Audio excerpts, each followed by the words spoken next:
दर्शन करें। बहुत ही सरल भाषा में और बहुत ही मधुर भाषा में इनका व्याख्यान होता है और इतना अच्छा प्रभावपूर्ण और इतना आकर्षित कर देती हैं कि समय का पता ही नहीं चलता कि कहाँ बीता चला जा रहा है। तो आइए आचार्य विमलेश बंसल जी, आपका स्वागत है, अभिनंदन है। ओम नमस्ते सभी को। नमस्ते जी, आइए। ओम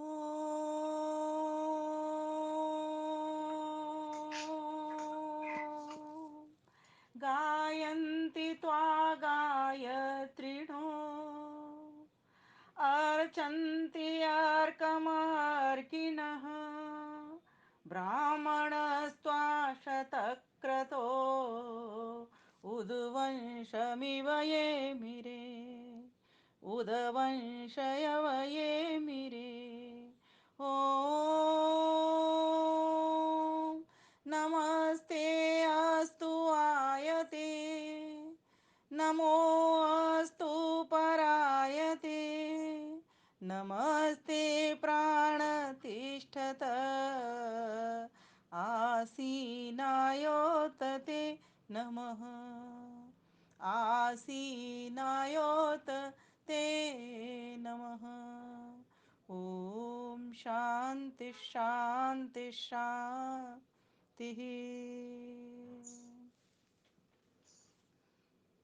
बहुत ही सुंदर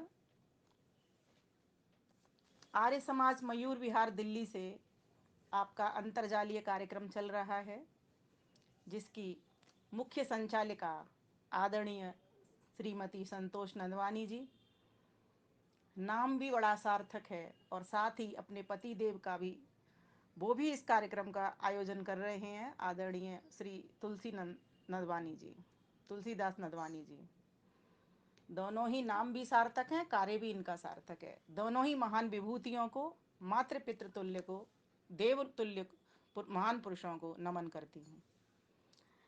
साथ ही साथ जिनके अभी अभी मधुर भजन हुए, कुछ सुने कुछ अनसुने रह गए, उसके लिए क्षमा चाहती हूँ। और जो मैंने सुन लिए वास्तव में एक प्रेरणा छोड़ गए और मेरे भी हृदय तक पहुँच गए हैं।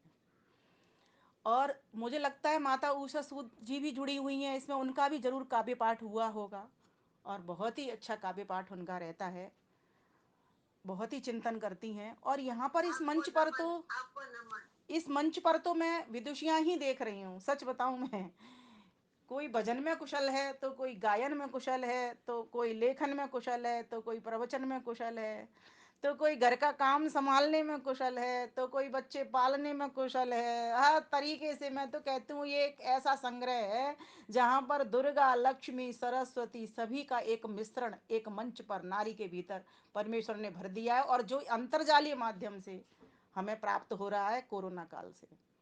ये कोरोना काल हम आर्य बहनों भाइयों के लिए तो वास्तव में वरदान बनकर के साबित हुआ। इस कोरोना काल की ही महत्ता को समझते हुए और इसको कार्यक्रमों को आगे ले जाते हुए आज हम इन नवरात्रों पर पहुंच गए। मुझे लग रहा है ये चौथा वर्ष प्रारंभ हो चुका है और इसके ऊपर मुझे लगता है 7 बार, क्योंकि एक वर्ष में 2 बार नवरात्रे आते हैं, तो ये 8वीं बार का होगा अगर उस हिसाब से लेंगे, या 7वीं बार का हिसाब लगाएंगे। मुझे लग रहा है जनवरी फरवरी की बात है ये, और 2019 या 2020 की, एक बार देख लेंगे आप। तब से कोरोना काल प्रारंभ हुआ और अब तक कई बार इस पर इस तरह के प्रवचन भी हो गए, और मेरे भी कई वीडियो चैनल पर, मेरा विमल वैदिक चैनल है, वहाँ पर पड़े हुए हैं, आप सुनते रहते हैं। और मेरा एक प्रयास रहता है कि मैं जो कुछ भी एक मंच पर बोलती हूँ वह सब जगह पर पहुँचाऊँ, इसीलिए इस हेतु से ही मैंने अपना चैनल भी बनाया हुआ है। तो मेरा उद्देश्य सार्थक हो इसी हेतु से। और बहन जी ने जैसा कि मुझे कहा नवरात्रों में बोलना है आपने, तो मैंने एक विषय लिया। पिछले जो मेरा प्रवचन था आदरणीय रचना आहूजा जी के यहाँ, उसमें मैंने नवदा भक्ति ली थी सिर्फ एक ओम नाम के अंतर्गत, जिसका कि आज बहुत अच्छा जिक्र हमारी आदरणीय दमयंती बहन ने किया और आप सभी ने सुना, मैंने भी उसको सुना। वास्तव में प्रशंसनीय है। अगर इस प्रकार से वैदुष्य भरी हमारे देश के भीतर सभी विदुषियाँ हो जाएंगी तो बहुत बड़ा काम हम कर सकते हैं। और वास्तव में दमयंती जी के बोलने से ऐसा लग रहा था कि इनका जीवन भी जैसा ये बोल रही हैं वैसा ये जीवन में भी ये फॉलो करती होंगी। अपना माइक बंद करेंगे सभी, और अपना जो हैंड रेज भी करते हैं वो भी सब नहीं करेंगे बीच में, क्योंकि समय इसमें मैंने पत्रक में देखा मेरा 20 मिनट है, और मेरे को सही में संतोष नहीं होता 20 मिनट बोलने में। आदरणीय संतोष जी, माता जी, मुझे संतोष नहीं होता 20 मिनट में, लेकिन फिर भी मैं करने का प्रयास करूं, क्योंकि मैंने 5 मिनट अपनी भूमिका में ही लगा दिए हैं बांधने में। बाद में फिर आधा घंटा कर दिया था, कर दोबारा दी? भेजा आपने। अच्छा, उसमें आधा घंटा है मैंने पुराना ही पत्रक देखा था। तो आपका बहुत बहुत धन्यवाद, और सभी माताओं को, बहनों को, भाइयों को, जो जो जहाँ से भी जुड़े हुए हैं, सभी को मैं अपना हार्दिक नमन, वंदन, अभिनंदन करती हूँ। आइए चलिए विषय की ओर बढ़ते हैं। तो आज का हमारा विषय था वैदिक नवदा भक्ति रहस्य। वास्तव में ये आपने नवदा भक्ति बहुत सुनी होगी और बड़े बड़े मंचों से सुनी होगी। रामदेवी जी का माइक म्यूट करा दो। मैं आचार्य जी, आवाज क्लियर नहीं आ रही। रामदेवी जी का खुला हुआ है।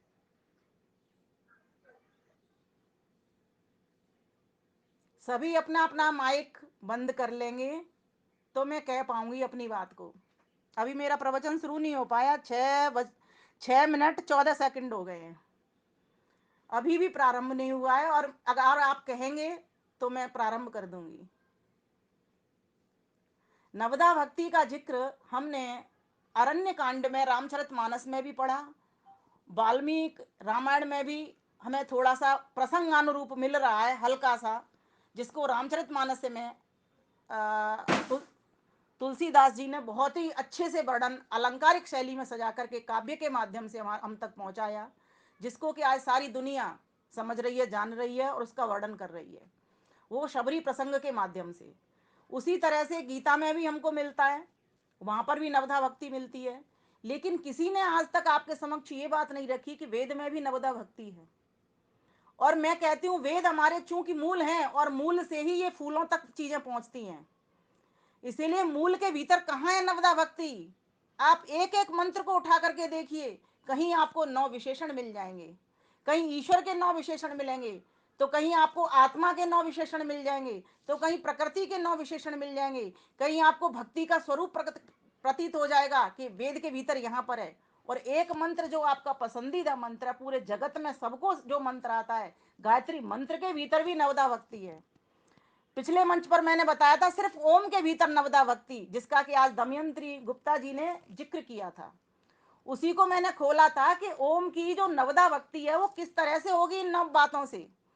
आज मैं उस विषय को नहीं लूंगी, क्योंकि उस वीडियो में आप सुन सकते हैं। आज मैं कहूंगी कि गायत्री मंत्र के भीतर भी जो नवदा भक्ति है, उसको किस तरह से हम अपने जीवन में ला सकते हैं, अपने जीवन को ठीक कर सकते हैं। सर्वप्रथम हमको समझना पड़ेगा कि जो साधना होती है वो किसको करनी होती है। एक साधक को करनी होती है। किस लिए करनी पड़ती है? कि एक साध्य की प्राप्ति के लिए करनी पड़ती है। साध्य कौन होता है? जिसको साधा जाता है, जिसको सिद्ध किया जाता है, जिसको प्राप्त किया जाता है। साध्य एक मंजिल होती है, साधक उस पर मंजिल पर चढ़ने वाला होता है, और साधना जिसके द्वारा की जाती है। तो गायत्री मंत्र के भीतर ही वह नवदा भक्ति है, वह साधन है, जिस साधन को प्राप्त करके उस साध्य तक एक साधक पहुंच सकता है। तो पहला शब्द था ओम, उसकी हमने नवदा भक्ति बहन जी के मुख से सुनी। उसका सही अगर अर्थ लेकर के चलूंगी तो उसकी भी व्याख्या बड़ी लंबी हो जाएगी कि वो नवदा भक्ति किस तरह से भक्ति के रूप में प्रस्फुटित होती है। परमेश्वर के जो 9 नाम है किस तरह से वो भक्ति में लाने के योग्य होते हैं। तो थोड़ा सा इस पर संक्षेप में प्रकाश डालते हुए आगे बढ़ूंगी। वहां पर कहा गया कि अगर परमात्मा को आप अग्नि कहते हो, जैसा कि आकार में निहित है, तो अग्नि का अर्थ होता है रक्षक। आग हमारी रक्षा कर रही है कि नहीं कर रही, बताइए। परमेश्वर की भक्ति तब तक नहीं होगी जब तक हम उसका लाभ नहीं समझ लेंगे। तो परमेश्वर हमारी रक्षा कर रहा है, कैसे कर रहा है? अग्नि बन करके रक्षा कर रहा है। फिर दूसरा शब्द वहां पर था कि किस तरह से रक्षा कर रहा है, तो विराट बन करके रक्षा कर रहा है। विराट को सत्यात प्रकाश में खोला गया है। यो विविधम चराचरम जगतम राजयति प्रकाशयति स विराट। जिस परमेश्वर ने संसार को विद्यमान किया, बनाया, और जो परमेश्वर इस संसार के भीतर रह रहा है, और जो परमेश्वर इस संसार को चला रहा है, प्रकाशित कर रहा है सूर्य चंद्रमा आदि के माध्यम से, उस परमेश्वर का नाम विविध रूप का संसार बनाने से विराट है, और विराट बनकर की रक्षा कर रहा है। उसकी जितनी भी शक्तियां हैं, सूरज हो, चांद हो, अग्नि हो, जल हो, वायु हो, आकाश हो, सबके सब हमारे लिए सुरक्षा के लिए है। ये सारा संसार हम लोगों की सुरक्षा के लिए, हम साधकों की सुरक्षा के लिए है। ये सारा संसार एक साधन के रूप में है। जिस गायत्री को, गायत्री मंत्र के भीतर यही बात बताई गई है कि उसकी साधना कैसे की जाए। तो ओम शब्द से आप इसको निकाल लेंगे कि अग्नि है, विराट है और विश्व है। विश्व अर्थात जिसके भीतर सारा संसार रहता है और जो सारे संसार के भीतर व्यापक होकर के प्रविष्ट कर रहा है, वो विश्व परमात्मा है। और अगर परमात्मा सारा सर्वत्र नहीं होता तो सब जगह का काम नहीं करता, तो सब की रक्षा भी नहीं कर सकता था। तो परमेश्वर की नवदा भक्ति में इन 3 नामों को ले लीजिए। फिर 3 नाम और बताए इन्होंने उकार के। उकार में क्या है? हिरण्य गर्भ, वायु और तेजस। परमेश्वर हमारी हिरण्य गर्भ बन करके भी रक्षा कर रहा है। कैसे रक्षा कर रहा है हिरण्य गर्भ? हिरण्य गर्भ का अर्थ क्या होता है? हिरण्य गर्भ का अर्थ होता है जितने भी स्वर्ण, हीरे, रत्न, पन्ना, सूर्य, चंद्रमा आदि सब उसके गर्भ में स्थित हैं। बोलते हैं ना मंत्र, ओम हिरण्य गर्भ समवर्तताग्रे भूतस्य जातः पते कासित। बहुत लंबी व्याख्या यही चली जाएगी, लेकिन मैं अभी विषय पर टिकी रहूंगी, इसलिए मैं इसकी व्याख्या नहीं करी इस मंत्र की। कभी अगले मंच पर अकेले मंत्र की व्याख्या बहुत ही सुंदर होती है इस हिरण्य गर्भ शब्द की। फिर कहा गया हिरण्य गर्भ बनकर के रक्षा कर रहा है। जैसे एक माँ अपने बालक को पोषण करती है कैसे गर्भ में रख करके, ठीक इसी प्रकार से परमेश्वर सारे संसार को रखता भी है और उसकी सुरक्षा भी देता है और वात्सल्य भाव बना करके रक्षा करता है। जब तक व्यक्ति को इस भक्ति का पता नहीं चलेगा, भज सेवायाम अर्थात परमेश्वर को कैसे सेवन करें, परमेश्वर के रक्षा स्वरूप को कैसे वर्ण करें, परमेश्वर के जो अग्नि, जल, वायु है इनको कैसे सेवन करें और कैसे औरों को सेवन कराएं, कैसे ईश्वर से इस ज्ञान को लें, कैसे अपना ज्ञान औरों तक पहुंचाएं, तब तक व्यक्ति भक्ति का लाभ नहीं ले सकता और भक्ति शुद्ध कर भी नहीं सकता। इसलिए भक्ति करने से पहले महर्षि देव दयानंद सरस्वती ने हमको ये बात बताई कि ईश्वर ने जब ज्ञान दिया तो पहला ज्ञान ऋग्वेद का दिया। पहला ज्ञान वो सामवेद का दे देते, काम खत्म हो जाता, लेकिन नहीं, व्यक्ति अंध भक्ति करता। इसीलिए पहले ऋग्वेद का ज्ञान, फिर उसके बाद में यजुर्वेद का ज्ञान, क्योंकि शुद्ध ज्ञान होगा तो शुद्ध कर्म करेगा। और जब शुद्ध ज्ञान और शुद्ध कर्म मिल जाएंगे दोनों, तो शुद्ध भक्ति पैदा हो जाएगी। आज शुद्ध भक्ति कहीं देखने में नहीं आ रही। कोई भी व्यक्ति मुझे बता दीजिए, अब नवरात्र चल रहे हैं, सबको सर्वप्रथम तो मैं आप सभी को नवरात्र की हार्दिक शुभकामनाएं कहूंगी। आज छठा नवरात्रा चल रहा है। हम सभी ये मान करके चलें, एक एक दिवस को परमात्मा के नामों को लेकर के हम भक्ति करना प्रारंभ कर दें। उस नाम का चिंतन करना, उसी को मनन करना, उसी का निधिध्यासन करना और उसी नाम से ईश्वर का साक्षात्कार करना। जैसे एक शब्द अग्नि था, एक शब्द विराट था, 9 नाम है तो 9 नामों को 9 दिन की साधना बना लीजिए। अब देखिए गायत्री की भी साधना इसी तरीके से होगी। अब हिरण्यगर्भ वायु कहते हैं अनंत बलवान को, शॉर्ट में बता देती हूँ। हिरण्यगर्भ वायु तेजस, तेजस कहते हैं ज्ञान विज्ञान को देने वाले को, तेज को भरने वाले को। ये सारा संसार के भीतर जो प्रकाशित हो रहा है तेज, सूर्य चंद्रमा आदि नक्षत्रों का, ये परमेश्वर का दिया गया वो है। तो परमेश्वर का एक नाम तेजस है, उसके तेजस रूप को वर्ण करिए कि ईश्वर मुझे ज्ञान देकर के रक्षा कर रहा है। ईश्वर एक माध्यम से रक्षा नहीं कर रहा। एक माता अपने बच्चे की रक्षा एक माध्यम से नहीं करती, कभी वो ज्ञान दे करके करती है, कभी वो वस्त्र पहना करके करती है, कभी वो भोजन दे करके करती है, कभी बच्चे को सुला करके करती है। अभी आप बोल रहे थे ना सुलाने की बात में या उछालने की बात को, बस परमेश्वर ऐसा ही तो कर रहा है। हमको खिलखिलाने के लिए, हमको हंसाने के लिए हर तरीके की प्रयत्न कर रहा है। वो हर तरीके से हमको सुविधा संपन्न बना रहा है। इतनी ज्यादा फैसिलिटी, जितनी ज्यादा फैसिलिटी परमेश्वर ने मनुष्य को दी है, वो फैसिलिटी किसी भी पशु पक्षी के पास नहीं है। देखो, कर्मों की स्वतंत्रता सिर्फ मनुष्य के पास है। वाणी की, बोलने की ताकत, शक्ति सिर्फ मनुष्य के पास है। हाथों में कर्म करने की स्वतंत्रता सिर्फ मनुष्य के पास है। करने की शक्ति, योग्यता परमेश्वर ने, ईश्वर मनुष्यों को दी हुई है। भगवान ने क्या कहा इन हाथों में कैसी शक्ति है? अयम में हस्तो भगवान, अयम में भगवत्तर, अयम में विश्व भेषजो, अयम शिवा विमर्शना। कितनी सुंदर बात कह दी। ये जो मेरा हाथ है भगवान है, भग से भरा हुआ है, अर्थात ऐश्वर्य संपन्न है। भग कौन होता है? भग वो होता है जिसके पास ऐश्वर्य होता है। कौन सा ऐश्वर्य? एक भौतिक ऐश्वर्य, एक आध्यात्मिक ऐश्वर्य। उस जिनके पास ऐसे ऐसे ऐश्वर्य हुए, वही राम भगवान कहलाए, वही कृष्ण भगवान कहलाए। दूसरा हाथ किस चीज का है? अयम में हस्तो भगवान, अयम में भगवत तरह। तरह शब्द जब लगता है तो और भी उत्कृष्ट अवस्था की ओर ले जाता है। एक हाथ में मेरे में दवा है तो दूसरे हाथ में मेरे में दुआ है। बताइए, आशीर्वाद हम देते हैं क्या नहीं? किसी को हम दवा खिलाते हैं कि नहीं, किसी को हम भोजन देते हैं कि नहीं, किसी को हम औषधि देते हैं कि नहीं, किसी की सेवा करते हैं कि नहीं। और दूसरे हाथ में मेरे में क्या है, आशीर्वाद भी है, दुआ भी है। दोनों हाथों में ताकत हमको परमेश्वर ने प्रदान कर दी है। तो परमेश्वर इस तरह से रक्षा कर रहा है, हमको भोजन पानी भी दे रहा है और हमको आशीर्वाद भी दे रहा है। और इसी आशीर्वाद की चाह में तो व्यक्ति लगा हुआ है कि परमेश्वर हमको ऐसा आशीर्वाद दे कि तेरे ज्ञान को ले ले, तेरी रक्षा को समझ लें, तेरे दिए हुए अनंत लाभों को समझ लें। और जब व्यक्ति को ये बात समझ में आ जाती कि परमेश्वर से ज्यादा कोई लाभ नहीं दे सकता, तब तक व्यक्ति को जब नहीं समझ में आती, तब तक तो रुचि हो ही नहीं सकती। रुचि नहीं होगी तो प्रेम नहीं होगा ईश्वर से।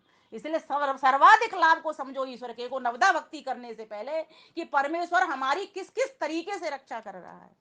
हिरण्यगर्भ, वायु, तेजस, और फिर आगे क्या कह दिया, आदित्य, ईश्वर और प्राज्ञ, ये 3 नाम और ले लिए। ये नवदा भक्ति है इस ओम के भीतर ही, किसी को बताने के लिए। किसी ने आज तक ये नहीं बताया होगा वेद के भीतर भी नवदा भक्ति है। ये तो सिर्फ एक ओम परमेश्वर के नाम की बता दी। अभी गायत्री मंत्र की आपको बताऊंगी कितनी बढ़िया नवदा भक्ति है। इससे बढ़िया कोई जाप नहीं हो सकता, इससे बढ़िया कोई नवदा भक्ति नहीं हो सकती। जितने भी रामायण ग्रंथों में गई या भगवत गीता में गई, वे सारी की सारी भक्तियां भगवान राम वैदिक होने से, भगवान कृष्ण वैदिक होने से, उन्होंने अपने उनके अनुसार उनके ग्रंथ बने, उन्होंने यहीं से डाली है, यहीं से गई है। क्योंकि वेद सब सत्य विद्याओं का मूल है। जहां जहां सत्य विद्या गई है वो वेद से ही गई है। तो हमें यह समझना पड़ेगा। आदित्य, आदित्य किसको कहते हैं, दो अवखंडन है, जिसका दो टुकड़े नहीं होते, खंड निखंड नहीं होता, अखंड परमेश्वर, इसको आदित्य कहते हैं। अर्थात जिसका विनाश नहीं होता, कभी जो मरता नहीं है, जो मरता नहीं है वो जन्म भी नहीं लेता। इसलिए परमेश्वर का एक नाम आदित्य भी है। और क्या कहा गया उस परमेश्वर का, ईश्वर। ईश्वर का अर्थ होता है कि जो सबके शासन करता है, सबके ऊपर। सारा संसार, सारे आत्मा, सारी प्रकृति उसी के शासन में है, सबका शासन करता है, वो सब उसके नियंत्रण में है, वही ईश्वर होता है। और ऐश्वर्यवान को भी ईश्वर कहते हैं, तो परमेश्वर ईश्वर है। और आगे कहा प्राज्ञ, वो परमेश्वर हमारी विद्वान बन करके, प्रकृष्ट ज्ञान दे करके हमारी रक्षा कर रहा है। क्यों? क्योंकि वह सर्वज्ञ है। तो जब तक हमको ये रक्षाएं समझ में नहीं आएगी, तब तक नवदा भक्ति पैदा हमारे भीतर नहीं होगी। इसलिए परमेश्वर की अगर रक्षाओं को समझना चाहते हो, आप बोलते हो ना ओम का अर्थ सर्वरक्षक होता है, क्यों होता है? अब आप फटाफट किसी को बता दोगे मेरी इस व्याख्या से कि ओम परमेश्वर का नाम इसीलिए सर्वरक्षक है क्योंकि वो अग्नि बन के रक्षा करता, क्योंकि वो विराट बन के रक्षा करता, क्योंकि वो विश्व बन करके रक्षा करता, क्योंकि वो हिरण्यगर्भ बन करके रक्षा करता।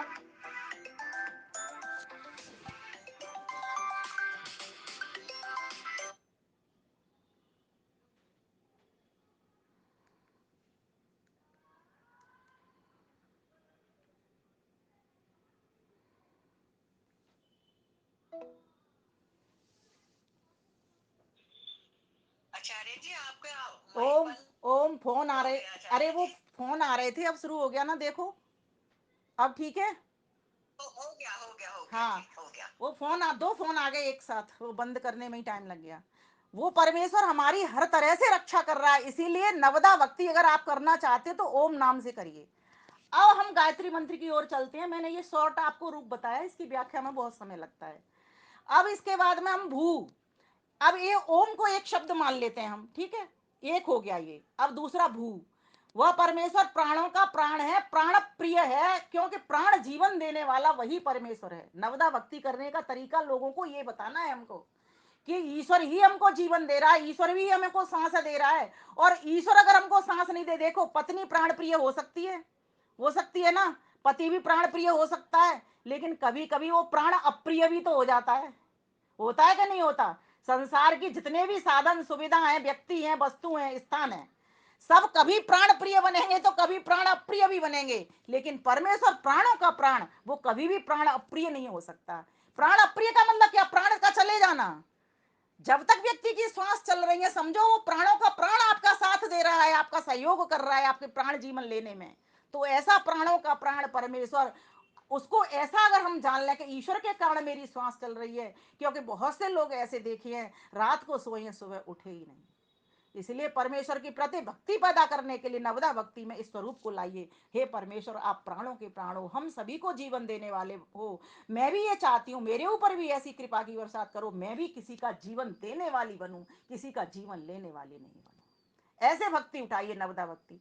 फिर कहिए भुवः, हे प्रभु, आप दुखों को दूर करने वाले हो, मुझे भी ये शक्ति ताकत दीजिए कि मैं भी किसी को दुखों को दूर करने वाली बनूं, किसी के दुखों को बढ़ाऊं ना, किसी के दुखों को घटा सकूं तो घटाऊं। और प्रभु, मेरे भीतर वो ताकत दीजिए कि मैं और लोगों को भी अपने साथ लेकर सहयोगी बना करके किसी ऐसी जगह पर पहुंच पाऊं जो दुखी व्यक्ति हैं। जब परमेश्वर की व्यक्ति नवदा भक्ति करे तो इस बात से विचार लाइए, वेद कह रहा है, मैं तो नहीं कह रही, ये हमारे संतजन हमको, विद्वान पुरुष, ऋषि मुनि महर्षि बता रहे हैं कि ये गायत्री मंत्र का जप करो, यही तुम्हें भक्ति का साधन बनेगा। लेकिन लोगों ने तो दूसरी दूसरी चीजें समझ ली। मैं उन दूसरी चीजों को भी प्रेजेंट करना चाहती थी, लेकिन समय की सीमा होने से शायद आज ना कर पाऊं, तो मैं भाग 3 में रखूंगी उसको कभी। फिर दूसरी बात कही यहाँ पर, वो स्व, जो जीवन देगा, माँ ने जीवन दिया, ठीक, तो जो जीवन देगा वो दुखों को भी तो दूर करेगा। तीसरी बात, जो दुखों को दूर करेगा अर्थात वो सुख देगा। तो तीनों का एक संगति परक एक वर्णन बनता है। क्या बन गया? जो जीवन देगा वही दुख दूर करेगा, और जो दुख दूर करेगा अर्थात वो सुख भी देगा। तो परमेश्वर जो ओम है, जो सबका रक्षक है, सब ओर से रक्षा कर रहा है, हर ओर से विविध प्रकार से रक्षा कर रहा है, ऐसा परमेश्वर ही हमको जीवन दे रहा है। कोई 2 4 6 ईश्वर नहीं होते कि अग्नि अलग ईश्वर है, विश्व अलग ईश्वर है, सब एक ही परमेश्वर के नाम है। एकम सद विप्रा बहुधा वदंती, एक ही परमेश्वर है, उसी के अनंत गुण कर्म स्वभाव होने से, गौणिक कार्मिक स्वाभाविक नाम होने से, उसी परमेश्वर के, एक परमेश्वर के ही बहुत सारे नाम हो जाया करते हैं। जैसे मुझे कोई भाभी बोलता है, कोई मुझे ताई बोलता है, कोई मुझे चाची बोलता है, लेकिन मेरा सर्टिफिकेट में एक ही नाम, विमलेश।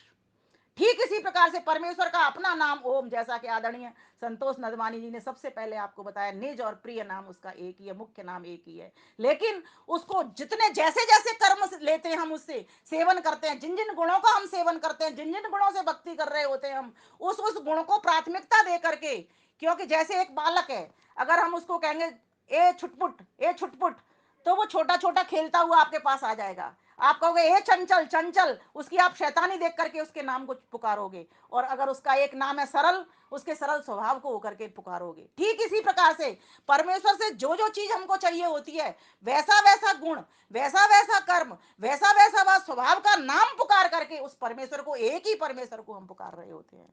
तो नवदा भक्ति करने से पहले हमको ये समझना पड़ेगा कि वो परमेश्वर हमारी किस तरीके से रक्षा कर रहा है, किस तरह से हमको लाभ पहुंचा रहा है। तो हमारा प्राण जीवन बन करके भी वो रक्षा कर रहा है, तो वहीं हमारे दुखों को दूर करके रक्षा कर रहा है, तो वहीं हमें सुख पहुंचा करके भी रक्षा कर रहा है। फिर आगे क्या कहा? सवितु, सवितु अर्थात सविता बन करके भी रक्षा कर रहा है। अब इसको चौथे नंबर पे गिन लेंगे। ओम हो गया, भू भुव स्व और सविता, 5वां नंबर आ गया। ये नवदा भक्ति आपके गायत्री मंत्र में किसी को बताने के लिए। अब वहां पर क्या कहा? सविता, वही सर्वस्व प्रसविता।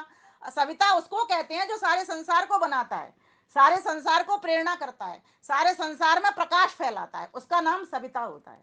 एक माँ भी एक छोटा उदाहरण हो सकती है इस बात का कि माँ का काम क्या होता है? बेटे बच्चे को बनाना, निर्माण करना। फिर उसको क्या करता है? उसका शिक्षक बनती है, ज्ञान देती है।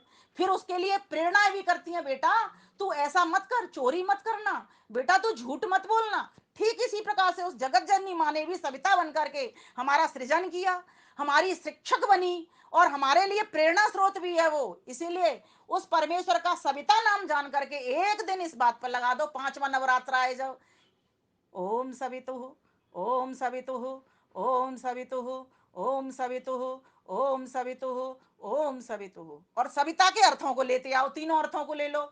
उत्पादन कर रही है, वो उत्पन्न कर रही है, प्रकाश कर रही है अर्थात ज्ञान दे रही है हमको, और प्रेरणा भी कर रही है कि ये कर, ये मत कर, ये अच्छा काम है, धर्म का काम कर, अधर्म का काम मत कर, ज्ञान का काम कर, ज्ञान ले, अज्ञान में कभी मत रहे, अंधकार को खत्म कर, प्रकाश में आ, और दूसरों को भी प्रकाश में बांट, अभाव को खत्म कर, भाव में आ, समृद्ध हो, तुझे मैंने ताकत दी है, शतहस्त समारा सहस्र से संग्रह। इस तरह से मां हिंसी, किसी की हिंसा मत कर, अक्षय मादी जुआ मत खेल। ऐसी ऐसी बहुत सारी प्रेरणा उस सविता देव माता ने हमारे लिए की हुई है। तो हमारी परमेश्वर इस तरह से भी रक्षा कर रहा है। अब आगे बढ़ जाते हैं। भू भुव स्व सवितु, है ना। अब हमने ओम कितना हो गया? 5 हो गए नंबर हमारे। ओम भू भुव स्व सवितु। अब वरेण्यम। अब परमेश्वर क्यों वर्ण करने के योग्य है, ये भी एक उसका विशेषण है। क्योंकि वर्ण करने के लिए, वर्ण का अर्थ होता है स्वीकार करना, ग्रहण कर लेना। जैसे एक पत्नी पति को वर्ण कर लेती है और अपना सारा अधिकार उसको सौंप देती है कि अब तू मेरा पालक तू ही है, मेरा स्वामी तू ही है, तू जैसे कहेगा मैं अनुचर बनकर के वैसे चलती रहूंगी। वो एक अलग बात है, आजकल के व्यवहार में इस तरह का नहीं देख रहा, पर मैं शास्त्र की बात कर रही हूँ। हमें ऐसा बनना चाहिए शास्त्र के हिसाब से। तो परमेश्वर कैसा है? वर्ण के योग्य है। क्यों वर्ण के योग्य है? देखिए, कोई चीज कब वर्ण के योग्य बनती है? जब उससे हमें बहुत ज्यादा लाभ मिलता है। ईश्वर से हमको रक्षा का लाभ मिल रहा है, ज्ञान का लाभ मिल रहा है, शक्ति का लाभ मिल रहा है, श्वास का लाभ मिल रहा है, दुखों को दूर करने का लाभ मिल रहा है, सुख प्राप्त करने का लाभ मिल रहा है, तो वो वर्णीय हो गया हमारे लिए। तो अब ये सातवां शब्द कौन सा आ गया? वरेण्यम। सातवां आ गया, छठवां आ गया, गिनते चलना आप सब। तो ये वरेण्यम, परमेश्वर वर्ण करने के योग्य है। उसके गले में माला डाल दो एक दिन पूरे बैठ करके, हे वर्णीय पिता, हे वर्णीय पति, जो भी कह सकते हो, हे वर्णीय पुत्र। वेद में तो परमेश्वर को पति भी कहा है, पिता भी कहा है, पुत्र भी कहा है। स माता स पुत्र। बताइए, पुत्र क्यों कहा है? पिता भी कहा है, पुत्र भी कहा है, पति भी कहा है, तीनों नाम कहे गए हैं वेद में ईश्वर को। क्योंकि पुत्र भी तो पालना करता है जब माता पिता बुजुर्ग होते हैं। कौन नरक से कौन छुड़ाता है? दुखों से कौन छुड़ाता है? पुत्र ही छुड़ाता है। पुत्र पुत्र पुत्रियां एक ही बात है, इसको सिर्फ पुत्र पर मत घटाना। संतान की बात कर रहे हैं हम। तो परमेश्वर भी संतान की तरह हमारा उद्धार कर रहा होता है। उसी प्रकार से परमेश्वर पति बन करके भी हमारा उद्धार कर रहा होता है, स्वामी बन करके। पति, पुत्र और पिता, तीनों का अर्थ पालन करने वाला होता है, रक्षा करने वाला होता है। कई बार लोगों को ऐसी भ्रांति होती है, जब 5 पतियों की बात आती थी द्रौपदी की, कि इसके तो 5 पति हैं। वो 5 पति का मतलब क्या है? वहां पर रक्षा करने वाले भाई, जो सारे रक्षा कर रहे हैं उसकी, द्रौपदी की। लेकिन पत्नी तो वो एक युधिष्ठिर की थी, 5 पतियों की नहीं थी। ऐसी व्यवस्था वहां पर भी नहीं थी कि 5 पुरुष की। ये तो गलत बात हो जाएगी। इसलिए इस बात को समझिए, पति, पिता और पुत्र तीनों का एक ही अर्थ निकलता है, रक्षा करने वाला और पालन करने वाला। तो परमेश्वर इसीलिए वरेण्यम है, इसीलिए स्वीकार करने के योग्य कि वो सर्वाधिक लाभ पहुंचा रहा है। और किस किस तरीके से लाभ पहुंचा रहा है, ये गायत्री मंत्र हमको बता रहा है कि ऐसे ऐसे लाभ पहुंचा दिया मैंने। ओम में ही नवदा भक्ति थी, उसके बाद भू भुव स्व, फिर सवितु वरेण्यम। 5 ये हो गए, 6 हो गए नाम टोटल। अब 7वीं की तरफ आ जाइए। लोग जाने कैसे कैसे भक्ति कर रहे हैं। मैं तो कहती हूँ एक एक नाम को उठाइए। जब 7वां नवरात्र कल आ जाए तो कौन सी भक्ति करनी है आपने? वरेण्यम, फिर भर्गः। भर्ग, भर्ग का अर्थ भासती मान, रंजती मान, गमयती मान। जो भास रहा है, जो आपको खिला रहा है, अर्थात दौड़ा रहा है, चला रहा है, गति प्रदान करता है। ज्ञान गमन प्राप्ति, जो ज्ञान भी देता है, जो गति भी देता है, और जो तुमको प्राप्त भी होता है। ईश्वर हमको प्राप्त होता है कि नहीं होता है? ऋषि मुनियों को प्राप्त होता है कि नहीं होता? होता है। और हम में ऋषि मुनि बनने की ताकत है। हाँ, है कि नहीं ताकत? हमारे है, बिल्कुल ताकत है। अगर हम ऋषि मुनियों की तरह वेद के सिद्धांत का पालन करते हुए अपने जीवन को वैसा बना लेते हैं तो हम ऋषि बन सकते हैं। ऋषियों के भी वही 2 आंखें, वही 2 कान, वही 2 नासिका, वही हाथ, वही पैर, मनुष्य, क्योंकि वो भी मनुष्य ही थे। लेकिन बनेंगे कैसे? जब वेद की समीपता करेंगे, गायत्री मंत्र से साधना करेंगे। साधना गलत मंत्रों से कर रहे हैं हम आज, इसीलिए सफल नहीं हो पा रहे हैं। गायत्री मंत्र के सही अर्थ को समझ करके साधना करेंगे। भर्ग अर्थात जो अविद्या को नष्ट कर देता है, जो हमें अपना ज्ञान प्रदान कर देता है, 5 क्लेशों को जब दग्ध बीज करा देता है, अविद्या, अस्मिता, राग, द्वेष, अभिनिवेश, 5 क्लेशः, इन 5 क्लेशों से दूरी करवा देता है जो परमेश्वर, ऐसा परमेश्वर ही हमें विज्ञान का प्रदाता भी है, ज्ञान का, वेद का प्रदाता भी है। अब एक दिन जब 8वां दिन हो जाए तो इसी तरीके से लड़ते चले जाओ। ओम भर्ग, ओम भर्ग, ओम भर्ग, ओम भर्ग, ओम भर्ग, ओम भर्ग, ओम भर्ग। बताइए, अगर इतनी बार कोई बच्चा रटेगा तो उसके मन मस्तिष्क में, चित्त में, स्मृति में जम जाएगी वो चीज। और जैसा हम बोलते हैं, जैसा हम सोचते हैं, जैसा हम करते हैं, वैसे ही हमारे जीवन में आ जाती है वो बात। अर्थात मुझे अपनी अविद्या खत्म करनी है, मुझे विद्या में रहना है। मुझे वेद का मंत्र नित्य प्रति 5-5 मंत्र मुझे याद करने हैं, या छोड़ दो, एक एक मंत्र मुझे याद करना। स्मृति पर एक एक मंत्र, जैसा जैसे हम स्मृति बनाते लेंगे, ये स्लेट हमारे द्वारा ही लिखी जानी है, इसको कोई बाहर वाला नहीं लिखेगा। मैं जैसा जैसा स्लेट पर अंकित करूंगी, इस चित्त रूपी स्लेट पर, वैसा वैसा वो छप जाएगा। और जब छप जाएगा तो बार बार जो मेरे विचार उठेंगे, जो मैंने छापा है उसी के विचार उठेंगे, और वही वासना बन करके मेरे अगले जन्म को दिलाने वाली होगी। या अगले जन्म में छुट्टी हुई, अगर इतने अच्छे संस्कार बना दिए, निष्काम कर्म के संस्कार बना दिए, शुद्ध उपासना के संस्कार बना दिए, तो हो सकता है अगला दुख रूपी जन्म ना मिले और मैं मोक्ष की ही पथिक बन जाऊं। ठीक इसी प्रकार से हमको ये साधना करनी है। गायत्री मंत्र को साधना, साधना क्या, मंत्र को साधना, साधना क्या, इंद्रियों को साधना, ऐसे पकड़ना। ये हमारे जो नव द्वार है ना, इन्हीं से नवदा भक्ति होगी। कैसे होगी इनसे नवदा भक्ति? आंखें, दोनों आंखें दिव्य देखें, पवित्र देखें, सकारात्मक देखें, कान दिव्य सुने, पवित्र सुने और सकारात्मक सुने, वाणी दिव्य बोले, पवित्र बोले, सकारात्मक बोले, हित के लिए बोले, उपदेश के लिए बोले, सत्य बोले। ठीक इसी प्रकार से सभी इंद्रियों पर, 9 द्वारों पर घटा लीजिए। 2 आंख हो गए, 2 कान हो गए, 1 मुख हो गया, 2 नासिका हो गई, 7 तो यही हो गया। मलमूत्र त्यागने के इन इंद्रियों के ऊपर भी विजेता, इस काम के ऊपर भी हमको विजेता बनना है, इनको भी जीतना है। और ये जीती जाती हैं जिस व्यक्ति को इस रचना पर लगाम करनी आ जाती है, वो अपनी मल मूत्र की इंद्रियों को भी जीत लेता है। ऐसा हमारे शास्त्र हमको सुझाते हैं। तो ये जो गायत्री मंत्र की साधना है, भर्गः देवस्य धीमहि, और देव, एक दिन बैठ जाओ, 8वीं भक्ति कर डालो, ओम देवस्य, ओम देवस्य, छोटा छोटा कर लो, ओम देवः, ओम देवः, ओम देवः, ओम देवः, ओम देव। इसमें क्या भाव लाना? हे प्रभु आप मुझे दिए चले जा रहे हो, हे प्रभु आप मुझे दिए चले जा रहा हूँ, दिए चले जा रहे हो, मुझे भी ऐसा बना दो कि मैं भी किसी को दिए चला जाऊं, मैं भी दिया बन जाऊं। जो दिया बन गया वही तो देगा। प्रभु आप दिए हो, महादिए हो, आप महादेव हो, मैं एक दिया हूं, मुझे भी अपने में जोड़ दीजिए, मैं भी महादिया बन जाऊं। ये है नवदा भक्ति, और इसके अलावा कुछ भी नहीं है। जो भी कर रहा है उसको पता नहीं कैसे करनी है। तो गायत्री मंत्र में 9 बातें हैं, और आगे चले चले जाओ। धीमहि धियो, धी कहते हैं बुद्धि को, सिर्फ विशेषण विशेषण ले लीजिए, बाकी छोड़ दीजिए। धीमहि का अर्थ होता है धारण करें, इसको छोड़ दो। अब यहाँ पर से विशेषण उठा लो धिया, क्योंकि जब बुद्धि होगी व्यक्ति तभी वो नवदा भक्ति कर पाएगा। जब उसके पास बुद्धि नहीं होगी, सद्बुद्धि नहीं होगी, क्योंकि बुद्धि तो सबके पास है, मेरे पास, आपके पास, और जो लोग भक्ति नहीं कर रहे उनके पास भी, लेकिन सद्बुद्धि उन्हीं के पास है जो सद ग्रंथों का, सद संतों का और ईश्वर की सन्निधि प्राप्त कर रहे हैं, सच्चिदानंद की सन्निधि प्राप्त कर रहे हैं। उसी के पास वह संग रहता है, अर्थात सत्संग बनता है। तो कहने का भाव यहाँ पर ये है कि ओम भू भुवः स्वः सवितुः वरेण्यम भर्गः देवस्य और धिय। ये कितने हो गए? 5 और 4 9। ये नवदा भक्ति आपके गायत्री मंत्र के भीतर ही है। और अगर कोई छोटे मंत्र की बात कर दे तो ओम में बता देना उसको कि ओम के भीतर 9 मंत्र समाये हुए हैं, 9 बातें समाई हुई हैं। यहां से भी आप नवदा भक्ति कर सकते हो। जैसे ओम अग्नि, ओम अग्नि, पूरे दिन अग्नि बोलिए, फिर अग्नि के अर्थ सीख लीजिए कि अग्नि क्या काम करती है। अग्नि दिखाने का काम करती है, अग्नि प्रकाश देने का काम करती है, अग्नि क्या करती है? आगे ले जाने का काम करती है, अग्नि क्या करती है? पथ प्रदर्शन करने का काम करती है, अग्नि और क्या काम करती है? सूक्ष्म वितरण विभाग करने का, सम विभाग करने का काम करती है। ऐसे अग्नि को सीख लीजिए।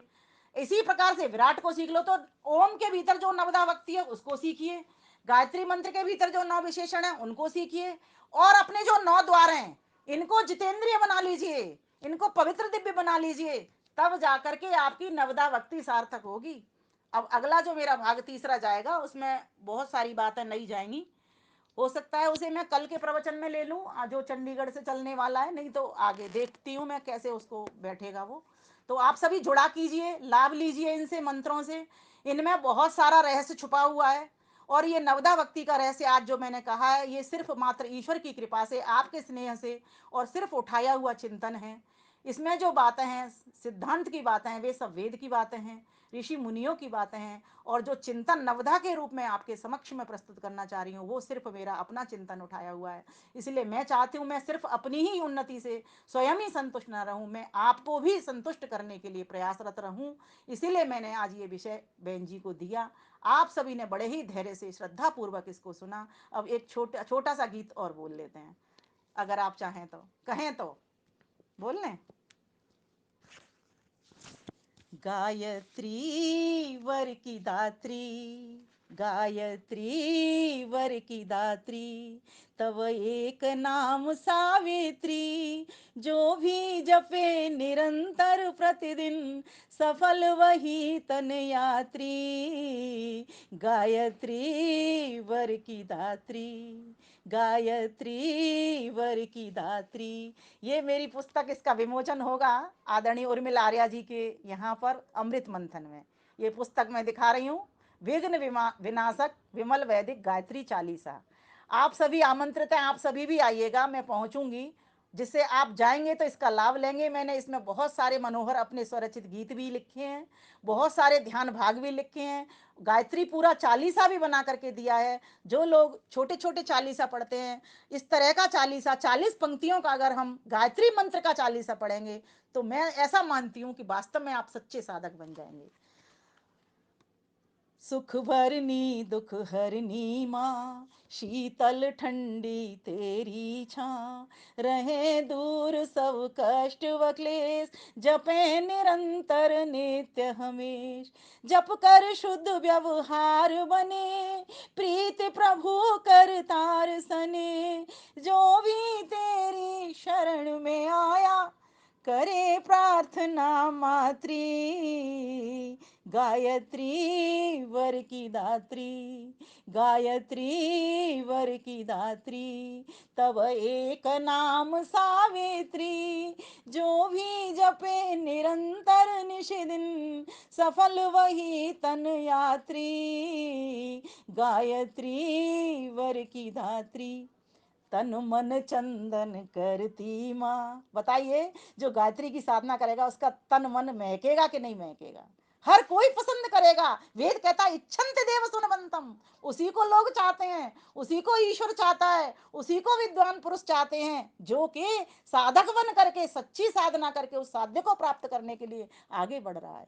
तन मन चंदन करती माँ, जीवन कुंदन करती माँ, वंदन अभिनंदन सिखलाती, प्रीति नमन का पाठ पढ़ाती।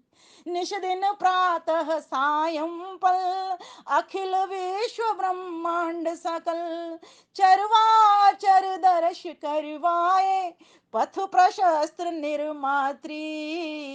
गायत्री वर की दात्री, गायत्री वर की दात्री, तव एक नाम सावित्री, जो भी जपे निरंतर प्रतिदिन, सफल वही तन यात्री। गायत्री वर की दात्री, वरण वरेण्यम करवाए, विमल वर्ग से महकाए, ज्ञान मिले अज्ञान मिटे, काम क्रोध मन मान मिटे। ज्ञान मिले अज्ञान मिटे, काम क्रोध मद मान मिटे। गान से मिलती शक्ति है, ध्यान से खिलती भक्ति है, जो भी करे साथ उच्चारण, निर्मल मन की दात्री। गायत्री वर की दात्री, तब एक नाम सावित्री, जो भी जपे निरंतर प्रतिदिन, सफल वही तन यात्री। गायत्री वर की दात्री। अंतिम, आओ नित्य नियम से गान करें, बोलो मन मन में, आओ नित्य नियम से गान करें, अर्थ सहित जप ध्यान करें, अर्थ सहित जप ध्यान करें, बुद्धि भरें विज्ञान भरें, बुद्धि भरें विज्ञान भरें, जपे तपे प्रभु पान करें, जपे तपे प्रभु पान करें। बुद्धि शुद्ध करने वाली, ओज तेज भरने वाली, विमल वेद करते यश गायन सुख बल बुद्धि प्रदात्री, गायत्री वर की दात्री, गायत्री वर की दात्री, तव एक नाम सावित्री, जो भी जपे निरंतर प्रतिदिन, सफल वही तन यात्री, गायत्री वर की दात्री, गायत्री वर की दात्री। तो हमें नवदा भक्ति के इस रहस्य को समझ करके, वैदिक रहस्य को समझते हुए, उसके लाभों को समझते हुए, उसकी रक्षा को समझते हुए इस तरह से साधना में उतरना चाहिए। जो व्यक्ति इस तरह से गायत्री मंत्र का जाप करते हुए उस परमेश्वर को अपने समीप समझता हुआ और इस साधना से जीवन को भरता हुआ जितेंद्रिय होकर के भक्ति भाव करता है, उसी व्यक्ति की नवदा भक्ति सफल होती है। ऐसा हमें ऋषि मुनि और हमारे शास्त्र कहते चले आए हैं। थोड़ी सी बातें आपके समक्ष रखी। आप सभी का बहुत बहुत धन्यवाद, बहुत बहुत धन्यवाद। सादर सप्रेम नमस्ते जी। बहुत ही सुंदर।